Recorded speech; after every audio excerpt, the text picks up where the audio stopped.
ఇచ్చి నీ రుణము తీర్చుకోగలము దేవా. ఏడాది దూడలనా వేలాది పొట్టేలనా దేవా, ఏమిచ్చినా నీ రుణములు నేను తీర్చుకోలేదు దేవా. అయ్యా నేను పాలుడను ప్రభువా, అయ్యా నేను పనికిరాని వాడిని దేవా, అయ్యా నాకు నోటి మాంద్యం కలవాడను దేవా.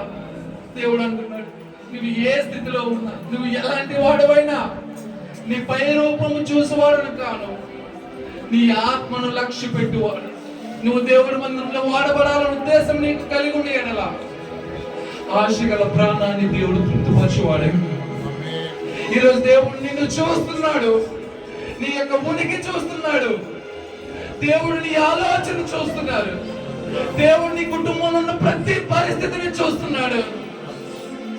ఆ రోజు కొర్నేలు ప్రార్థిస్తున్నప్పుడు, ఆ రోజు యోబు ఏడుస్తున్నప్పుడు, యోబు యేసు దగ్గర శరణు వేడుతున్నప్పుడు కూడా తన కుటుంబం అంతా కొరకు యోబు ఎలాగైతే ప్రార్థన చేసి ఉన్నాడు, ఈ రోజు నీ కుటుంబం కొరకు ఉదయం లేచి నువ్వు దేవుని యొక్క మందిరంలో నిలబడి ప్రార్థన చేయగలిగితే యోబును ఆశీర్వదించిన దేవుడు నిన్ను కూడా ఈ రోజు ఆశీర్వదించిన.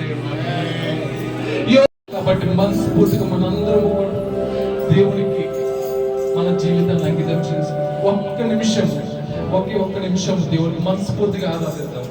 ఒక్క నిమిషం దేవుడికి మనస్ఫూర్తిగా ప్రార్థిద్దాం. అవును ప్రభువా, మా యొక్క పాపపు జీవితాలు మీరు జ్ఞాపకం చేసుకోండి, మా జీవితంలో మేము చేసిన తప్పులను జ్ఞాపకం చేసుకోండి, మా దోషంలో ఒక్కసారి జ్ఞాపకం చేసుకోండి ప్రభువా. వాటన్నిటిలో నుండి ప్రభువా నాకు విడుదల దయచేయండి ప్రార్థించి.